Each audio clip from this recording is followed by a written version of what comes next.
శ్రీమాత్రే నమః. గజేంద్రుడికి కష్టం వచ్చినప్పుడు నన్ను రక్షించు, నువ్వు తప్ప నాకు ఇంకెవరూ దిక్కు లేదు అని చెప్పి ప్రార్థించాడు. అప్పుడు గజేంద్రుణ్ణి రక్షించింది ఎవరు? శ్రీ మహావిష్ణువు కదా. ఆయన సుదర్శన ఆయుధమే గజేంద్రుణ్ణి రక్షించింది. అంబరీషుణ్ణి రక్షించింది ఆయన సుదర్శన చక్రమే. మనకి ఏదైనా కష్టం వచ్చిందని అనుకోండి, మనం మహావిష్ణువుని ప్రార్థించాము అని అనుకోండి, వెంటనే ఇంక అసలు ఆలోచించరు. శరణాగతి చేస్తున్నావు, నువ్వు తప్ప నాకు ఇంకెవరు లేరు అని అంటే వెంటనే ఆయన పంపించేసేది ఏంటంటే సుదర్శన చక్రాన్ని పంపించేస్తారు. అప్పుడు అది మన చుట్టూ రక్షణ వలయంలా తిరుగుతూనే ఉంటుంది. మన జోలికి ఎవరైనా వస్తే ఇంకా వాళ్ళంతా చూస్తుంది అనమాట. అంతా బ్రహ్మాస్త్రం అని చెప్పచ్చు. సాక్షాత్తు విష్ణుమూర్తి ఆయుధం కదా. ఆయుధం అంటే ఏంటి? ఆయన శరీరమే అది, ఆయన శరీరంలో ఒక భాగమే అది సుదర్శన చక్రం. ఎవరైతే నిత్యం కనీసం లేచిన వెంటనే సుదర్శన చక్రాన్ని అలా స్మరణ చేసుకుని మహావిష్ణువుకి నమస్కారం చేసుకుంటారో ఆ రోజు ఇంకా వాళ్ళకి ఎటువంటి అడ్డంకులు ఉండవు, ఎటువంటి బాధలు కూడా ఉండవు అనమాట. అయ్యో ఈ రోజు ఏమైనా జరుగుతుందేమో అనే భయం కూడా ఉండదు. సుదర్శన చక్రాన్ని స్మరణ చేసినంత మాత్రాన్నే మన బాధలు అవన్నీ బయటికి వెళ్ళిపోతాయి అంటే సుదర్శన అష్టకాన్ని గాని సుదర్శన శతకాన్ని గాని నిత్యం పారాయణ చేస్తే ఇంకెంత అద్భుతం జరుగుతుంది అనేది ఒక్కసారి ఊహించండి. వేదాంత దేశికుల వారు రచించారు సుదర్శన అష్టకాన్ని. సుదర్శన శతకమేమో కూరత్త నాళ్వారు గారు రచించారు అనమాట. సుదర్శన శతకం కూడా ప్రతిరోజు అందులో 100 శ్లోకాలు ఉంటాయి. 100 శ్లోకాలు మనం చదవలేకపోయినా రోజుకి ఒక్క శ్లోకం చొప్పున మనం పట్టుకుని అలా చదువుతూ ఉంటే ఒక్కొక్క శ్లోకము ఒక్కొక్క సమస్యకి పరిష్కారం అనమాట, పరిహారం అనమాట. చాలా అద్భుతమైనది సుదర్శన శతకం. మనం సుదర్శన శతకం గురించి దాదాపుగా ఒక 4 ఏళ్ల క్రితమే రోజుకో శ్లోకంలోనూ అప్లోడ్ చేశాను. అలాగే కూరత్త నాళ్వారి గురించి, అలాగే వేదాంత దేశకుల వారి చరిత్ర, ఇవన్నీ కూడా మన ఈ ఛానల్లో కూడా అప్లోడ్ చేసుకున్నాం. సుదర్శన అష్టకం ఎంత అద్భుతమైనది అంటే తిరుప్పుట్కుళి అని, అది 108 దివ్య క్షేత్రాలలో ఒక దివ్య క్షేత్రం అనమాట. అక్కడ ఒకసారి ఒక మహమ్మారి వ్యాధి ప్రబలిపోతుంది. రోజుకి ఎంతో మంది ప్రాణాలు కోల్పోతూ ఉంటారు. ఇంకా అక్కడ ఉన్న వాళ్ళందరూ భయపడిపోతూ ఉంటే అప్పుడు వాళ్ళందరి మీద దయతో తిరువాహీంద్రపురంలో ఈ వేదాంత దేశకుల వారు సుదర్శనాష్టకాన్ని రచించారనమాట. అది అక్కడ ఉన్న వాళ్ళందరూ ఈ సుదర్శనాష్టకాన్ని పఠిస్తే అంతవరకు ఎంతో మంది ప్రాణాలు తీసేసిన ఈ మహమ్మారి మంత్రం వేసినట్లుగా మాయమైపోయింది. అసలు నిత్యం ఎవరింట్లో అయితే సుదర్శన అష్టకాన్ని పారాయణ చేస్తూ ఉంటారో ఏవైనా అడ్డంకులు ఉంటే ఆ అడ్డంకులను ఛేదించుకుంటూ వెళ్ళిపోతుంది అనమాట ఆ సుదర్శన చక్రం. అది ఉద్యోగానికి సంబంధించైనా సరే, ఆర్థిక ఇబ్బందులైనా సరే, ఆరోగ్యపరమైన ఇబ్బందులైనా సరే, అసలు ముఖ్యంగా సుదర్శనాష్టకాన్ని ఎవరైతే చేస్తారో వాళ్ళకి ఆర్థిక ఇబ్బందుల నుంచి బయటపడతారు, ఆరోగ్యం కూడా కుదుట పడుతుంది. ఈ సుదర్శన అష్టకాన్ని ప్రతిరోజు 11 సార్లు చొప్పున, అంటే ఎవరైనా కోరికతో చేసినట్లయితే రోజుకి 11 సార్లు చేయాలి. ఇది చాలా చిన్న స్తోత్రమే కాబట్టి మీకు 5 నిమిషాల కంటే సమయం ఎక్కువ పట్టదు. 11 సార్లు చదివి నైవేద్యముగా ఏం సమర్పణ చేయాలి అంటే పానకాన్ని సమర్పణ చేసి, మీరు ఈ కోరికతో చేస్తున్నంత కాలం మద్య మాంసాలు ముట్టుకోకూడదు. ధర్మాన్ని తప్పకుండా సత్యాన్ని అనుసరిస్తూ మన ప్రవర్తనను కూడా మార్చుకోవాలి. మనం కూడా ధర్మబద్ధమైన జీవితాన్ని గడుపుతూ ఈ సుదర్శనాష్టకాన్ని చేస్తే అది ఎటువంటి అడ్డంకైనా సరే ఇంకా పోతుందనమాట. మాటల్లో చెప్పలేనంత అద్భుతం. తీవ్రమైన కష్టాలు అనుభవించేస్తున్నాను, ఇంకా నా వల్ల కాదు అని అనుకున్న వాళ్ళు ఒక్కసారి ఈ బ్రహ్మాస్త్రాన్ని వేసి చూడండి.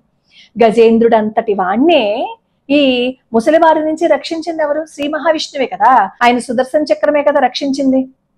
అలాంటిది పరిపూర్ణ శరణాగతి చేస్తే ఆ శ్రీ మహావిష్ణువు అనుగ్రహం వల్ల మనం కూడా మనకి వచ్చిన కష్టం నుంచి బయటపడిపోతాం అనమాట. అయితే ఈ సుదర్శన అష్టకాన్ని 7 రోజులు చేస్తారు, 11 రోజులు చేస్తారు, 41 రోజులు చేస్తారు అనమాట. అంటే అనుకుంటారు ఇన్ని రోజుల పాటు చేస్తానని.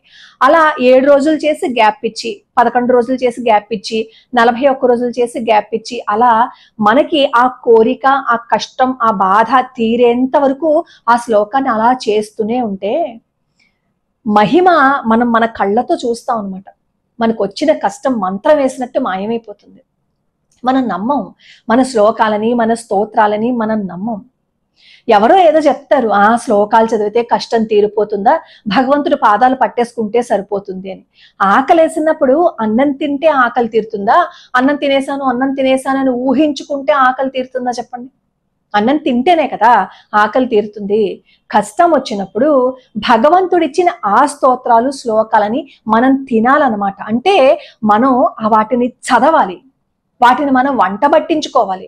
స్తోత్రాలు, శ్లోకాలు అంటే ఏంటి? భగవంతుణ్ణి వర్ణించటం, భగవంతుణ్ణి స్తుతించటం. ఫలానా వాళ్ళను నువ్వు రక్షించావు కదయ్యా, నన్ను కూడా రక్షించు. ఫలానా వాళ్ళకి సాయం చేసావే కదయ్యా, నన్ను కూడా ఒడ్డున పడేయి. ఇలా భగవంతుణ్ణి స్తుతించటం అన్నమాట. భగవంతుణ్ణి స్తుతిస్తే భగవంతుడు అనుగ్రహిస్తాడు. వెంటనే అడుగుతారు, భగవంతుణ్ణి స్తుతిస్తేనే ఇవన్నీ జరుగుతాయని. వితండవాదం చేసే వాళ్ళకి మనం చెప్పలేం. కష్టం వచ్చిన వాడికే ఆ బాధ, ఆ కష్టము అవన్నీ తెలుస్తుంది. పడిన వాడికే కదా, దెబ్బ తగిలిన వాడికే కదా దానికి ఎంత బాధపడుతున్నామో అనేది తెలుస్తుంది. ఆ ఒడ్డునున్నవాడు ఎన్నినా కబులు చెప్తాడు, మంత్రాలకి చింతకాయలు రాలుతాయా, ఈ స్తోత్రాలు, శ్లోకాలు అవన్నీ చదివితే ఏవైనా మనం బయట పడిపోతామని. అలాంటి వాళ్ళకి మనం ఏం చెప్పలేం. నిజంగా నమ్మి చెయ్యండి. మీకు ఏదైతే అడ్డంకి ఉందో, మీరు ఏదైతే సమస్యతో బాధపడుతున్నారో ఆ సమస్య నుంచి ఖచ్చితంగా బయట పడిపోతారు. ఈ స్తోత్రాలు, శ్లోకాలు అవన్నీ మనం ఎందుకు చదువుతామో తెలుసా? మన కర్మ తీరిపోతుంది. నిజంగా మన కర్మ తీరడానికి ఒక్కొక్కనొక ఉపాయం కూడా ఈ స్తోత్రాలు, శ్లోకాలు. దీంతో పాటు మన ధర్మబద్ధమైన జీవితం కూడా. ఈ తిరుపుట్కుళిలో ఒక అద్భుతమే జరిగింది తెలుసా? ఎంత అద్భుతము అంటే, సంతానం లేని వాళ్ళు ఈ తిరుపుట్కుళి విజయరాఘ స్వామి వారి ఆలయానికి వచ్చి అక్కడ మొక్కుకుంటే సంతానం కలుగుతుంది. అక్కడ జటాయు తీర్థము అని ఉందనమాట. ఆ జటాయు తీర్థం ఏంటంటే, జటాయువు రావణాసురుడితో పోరాడినప్పుడు ఇక ప్రాణాలు వదిలేసే స్థితిలో రాముడి కోసం వేచి ఉంటారు కదా, అలా రాముడి కోసం వేచి ఉండి రాముడికి విషయాన్ని చెప్పిన తర్వాత ప్రాణాలు వదిలేస్తే రాముడు అక్కడ జటాయుకి సంస్కారాలు చేశారనమాట. ఆ జటాయుకు గుర్తుగానే జటాయు తీర్థము అని అక్కడ ఉంది. అక్కడ దంపతులు వెళ్ళి స్నానం చేసిన తర్వాత ఆ ఆలయానికి వెళ్తే వేయించిన పెసలు ఇస్తారు. ఆ వేయించిన పెసల్ని ఆ మూట కట్టుకుంటారు, ఈ ఒడిలో వేస్తే మూట కట్టుకుంటారు అనమాట.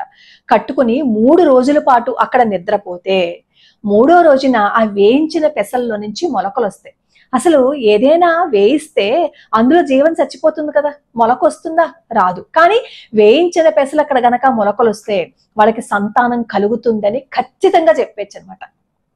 ఎన్నో ప్రయత్నాలు చేసిన తర్వాత ఇంకా సంతానం కలగదు అని అనుకున్న వాళ్ళు ఎవరైనా సరే ఒక్కసారి ఈ ఆలయానికి వెళ్ళిరండి. ఈ ఆలయం కంచికి 12 కిలోమీటర్ల దూరంలో ఉంది. మనం ఎన్నో కష్టాలు పడుతూ ఉంటాం, ఎన్నో ప్రయత్నాలు చేస్తూ ఉంటాం. ఒకసారి ఈ ప్రయత్నం కూడా చేసి చూడండి. ఏమో మనం ఒక్కొక్క చోటకి వెళ్తూ ఉంటే మన కర్మ తీరుతుంది. అప్పుడు మనకి ఏది జరగాలో అది భగవంతుడు చేసేస్తాడు, ఆయన అనుగ్రహం వచ్చేస్తుంది. ఈ ఆలయంలో ఇంకొక అద్భుతం ఏంటంటే, అక్కడ ఒక అశ్వం ఉందన్నమాట. అంటే అది జీవం ఉన్న అశ్వం కాదు, ఒక వడ్రంగి తయారు చేస్తాడు. ఒకసారి స్వామివారు ఆ అశ్వం మీద ఊరేగిస్తుంటే, బ్రహ్మోత్సవాలు జరుగుతున్నప్పుడు ఈ వాహనాల మీద ఊరేగించుకుంటూ తీసుకెళ్తారు కదా, అలా తీసుకెళ్తుంటే ఆ అశ్వము జీవం ఉన్న దాంట్లో పరిగెట్టిందంట, చేతులు కాళ్ళు కదిపేసిందంట. అప్పుడు ఎంతో మంది చూసి ఆశ్చర్యపోయి, మాకు కూడా అలాంటి గుర్రాన్ని చేసి ఇవ్వు అని చెప్పి ఆ వడ్రంగిని అడిగితే, నేను ఇవ్వను, స్వామివారికి మాత్రమే నేను దీన్ని ఇచ్చేశాను, ఇంకెవరికి చేయను అని అన్నట్టు. ఆ రోజు నుంచి ఈ రోజు వరకు ఈ ఉత్సవం జరుగుతున్నప్పుడు, స్వామివారు ఈ అశ్వవాహనం మీద ఊరేగింపు జరుగుతున్నప్పుడు ఈ వడ్రంగి ఇంటికి కూడా వస్తారు అని చెప్పి చెప్తారు. ఈ రోజుకి కాళ్ళు చేతులు కదుపుతుంది. అలానే ఈ రోజుకి అక్కడ పెసలు ఎవరికైనా మొలకలు వస్తే అక్కడ సంతానం కలుగుతుందని చెప్తారు. అసలు వేయించిన పెసలు మొలకలు వస్తాయా చెప్పండి? రావు కదా. వస్తున్నాయి అంటే అద్భుతమే కదా. కాబట్టి అక్కడ మహిమలు జరుగుతున్నాయా, అక్కడ ఏవైనా జరుగుతున్నాయా, అవన్నీ ట్రాష్, అవన్నీ అబద్ధాలు అని కొట్టి పారేసే వాళ్ళ కోసం కాదు నేను ఈ వీడియో చెప్తున్నది. ఎవరైతే బాధపడతారో, ఎవరైతే కన్నీళ్ల పర్యంతం అయిపోతూ ఉంటారో, ఎవరైతే అవమానాలకు గురైపోతూ అయ్యో మేము ఇంకా ఎన్ని ప్రయత్నాలు చేసినా సంతానం కలగటం లేదు అని అనుకుంటారో, వాళ్ళు ఒక్కసారి ఆ ఊరికి వెళ్ళి అక్కడ వాళ్ళు చెప్పే ప్రక్రియ చేయండి. మేము రోజుకో శ్లోకంలో ఈ సుదర్శనాష్టకము, అలాగే సుదర్శన శతకము, ఈ స్తోత్రాలన్నీ ఎప్పుడో అప్లోడ్ చేసేసాం. మా ధ్యేయం ఒక్కటే, ఎక్కడికో ఎక్కడికో వీళ్ళు నేర్చుకోలేరు. కనీసం మన ఛానల్ తెరిచి చూస్తే వాళ్ళకి పద విభజనతో ఇవన్నీ అర్థమైపోయాయి అనుకో, వాళ్ళంతట వాళ్ళు పూజ చేసుకుంటారు, వాళ్ళంతట వాళ్ళు శ్లోకాలు చదువుకుంటారు అని చెప్పి మా యొక్క తాపత్రయం. సమయం లేకపోయినా సరే మేము ఆ స్తోత్రాలని శ్లోకాలని ఎందుకు అప్లోడ్ చేస్తామంటే ఒక్కడికైనా ఉపయోగపడింది అని అనుకోండి మా జీవితం. అంతకు మించి మేము పుట్టిన దానికి సార్థకత ఏముంటుందో చెప్పండి. నాతో పాటు పాపం మా అమ్మాయి కూడా కూర్చుని తన సమయాన్ని కూడా కేటాయించి ఈ శ్లోకాలు స్తోత్రాలు అందులో చెప్తుంది. మాకేమి దీనివల్ల లక్షలు కోట్లు ఏం వచ్చాయో, కానీ లక్షల కోట్ల కంటే ఎక్కువైన ఆశీర్వచనాలు వస్తాయి. విష్ణు సహస్రనామం నేర్చుకుని, లలితా సహస్రనామ స్తోత్రం నేర్చుకుని, అమ్మా మీ వల్ల మేము నేర్చుకున్నాం అమ్మా, మీ వల్ల మాకు ఇది వచ్చిందమ్మా అంటారు. అది నా వల్ల కాదు, భగవంతుడి దయ వల్ల వచ్చింది. కానీ వాళ్ళు అలా అని మమ్మల్ని ఆశీర్వచనం చేస్తారు చూసారా, మాకు అది కొన్ని కోట్లతో సమానం అనమాట. ఒక్కసారి ఈ ఆలయానికి వెళ్ళండి సంతానం లేని వాళ్ళు, అలాగే తీవ్రమైన కష్టాలు ఇంకా మేము దీని నుంచి భరించలేకపోతున్నాము మా వల్ల కాదు అని అనుకున్న వాళ్ళు సుదర్శన అష్టకాన్ని చేయటానికి ప్రయత్నించండి. అలాగే ప్రతిరోజు సుదర్శన శతకంలో ఒక్క శ్లోకమైనా సరే చదవండి. ఎంతసేపు పడుతుంది ఒక్క శ్లోకం చదవడానికి? చాలా తక్కువ సమయమే పడుతుంది. మేము చాలా అప్లోడ్ చేసాం, అందులో ఇంకా కొన్ని ఉన్నాయి, అవి అప్లోడ్ చేస్తే అయిపోతుంది. సమయాభావం వల్ల మిగతా మేము అప్లోడ్ చేయలేదు. ఒక్కసారి ప్రయత్నం చేయండి. ఆ బాధ కష్టము అనేది పడిన వాడికి తెలుస్తుంది. నాకు కూడా తెలుసు బాధ అంటే ఏంటి, కష్టం అంటే ఏంటి అని. నేను కూడా ఇవన్నీ దాటుకుని వచ్చాను కాబట్టే ఈ రోజు నేను మీకేమైనా ఉపయోగపడుతుందేమో, మీకు ఏదైనా మంచి జరుగుతుందేమో అని నా తాపత్రయం అనమాట. ఆ కష్టం నుంచి బయట పడతారు చూసారా, అప్పుడు ఉంటుంది ఆనందం, అప్పుడు ఉంటుంది సంతోషం. స్వామి నన్ను ఈ కష్టం నుంచి బయటపడేశావు, జీవితాంతం ఇంక నీ పాదాలు వదలనయ్యా అని ఇంక పట్టేసుకుంటాం. అంటే కష్టం నుంచి తీరితేనే భగవంతుడి పాదాలు మనం వదలకుండా ఉంటామేమో అంటారేమో. అప్పుడు ఇంకాస్త ఏమవుతుందంటే ఇంక జీవితంలో ఎప్పటికీ మనం చలించకూడదు, మనకి ఏ కష్టం వచ్చినా ఇన్ని తీర్చేస్తాడు అనే నమ్మకం బాగా పెరుగుతుంది అని అనమాట. ఇన్ని స్తోత్రాలు ఇన్ని శ్లోకాలు రోజు చదవలేకపోతున్నామండి, ఏం చేయాలండి అని అడుగుతారు. ఇవన్నీ ఎందుకు చెప్తాను అంటే కొన్ని స్తోత్రాలు కొన్ని శ్లోకాలు కొంతమందికి కనెక్ట్ అవుతాయి అనమాట. ఆ కనెక్ట్ అయిన వాళ్ళు దాన్ని పట్టుకుంటారు. ఆ పట్టుకున్నప్పుడు వాళ్ళ కర్మ కరిగిపోతుంది. అలా వాళ్ళ జీవితం బాగుంది అని అనుకోండి. నాకంటే ఆనందించే వాళ్ళు ఇంకెవరైనా ఉంటారా? ఈ వీడియో ఒక్కళ్ళకు ఉపయోగపడినా సరే నా జన్మ ధన్యమైపోయిందని చెప్పి అనుకుంటాను. ముఖ్యంగా ఈ సుదర్శన అష్టకాన్ని వేదాంత దేశికుల వారు రచించారు. వేదాంత దేశికుల వారు ఎంత గొప్పవారో తెలుసా? మన ఛానల్లో ఆయన చరిత్ర ఉంటుంది చూడండి. హయగ్రీవ స్వామి వారు ఆయన నాలుక మీద బీజాక్షరాలు రాశారు. ఆయన చేసిన శ్రీస్తుతి చేసినా సరే ఆర్థిక ఇబ్బందుల నుంచి బయటపడిపోతాం. ఎలా ఉండాలి అనేది మనం ఈ వేదాంత దేశికుల వారిని చూస్తే తెలుసుకోవచ్చు. ఎంత అవమానించారో ఆయన్ని, ఎంత బాధ పెట్టారో, ఆయన ఎన్ని దూషణలు చేశారో వేదాంత దేశికుల వారిని. ఉంటారు కదా చూడలేని వాళ్ళు, ఓర్వలేని వాళ్ళు. ఎంతమంది ఎన్ని బాధలు పెట్టినా, ఎంతగా హింసించినా తొణకక బెణకక ఆ మాటలు ఏవి పట్టించుకోకుండా, ఈ మాటలు గాని ఎవరైనా బాధ పెడితే అవి గాని తన సాధనకి మెట్లుగా ఉపయోగపడ్డాయి అని అనుకున్నారే తప్ప ఎవరిని పల్లెత్తు మాట అనలేదు. ఆయన దయామయుడు, ఆయన ప్రేమమూర్తి. అంత ప్రేమమూర్తి ఇచ్చిన ఈ స్తోత్రాలు శ్లోకాలు చదివితే ఖచ్చితంగా మన సమస్య నుంచి బయటపడిపోతాం. ముఖ్యంగా సుదర్శనాష్టకం చేసి ఆరోగ్యాన్ని బాగుపరుచుకున్న వాళ్ళు ఎంతమంది ఉన్నారో. ఆరోగ్యం బాగుండకపోయినా, ఆర్థిక పరిస్థితులు సరిగ్గా లేకపోయినా సుదర్శన హోమం చేయిస్తారు. సుదర్శన హోమం చేయిస్తూ నిత్యం సుదర్శనాష్టకాన్ని ప్రతిరోజు ఇంట్లో పారాయణ చేస్తే మనకి ఏదైతే ముందుకు వెళ్ళడానికి అడ్డంకులు ఉంటాయో ఆ అడ్డంకుల నుంచి బయటపడిపోతాం. అసలు ఒక్క మాటలో చెప్పాలంటే తీవ్రమైన కష్టాలు, భయంకరమైన కష్టాలు, బాధలు దీని నుంచి బయటపడిపోతాం. ముఖ్యంగా ఆరోగ్యం కుదుట పడుతుంది.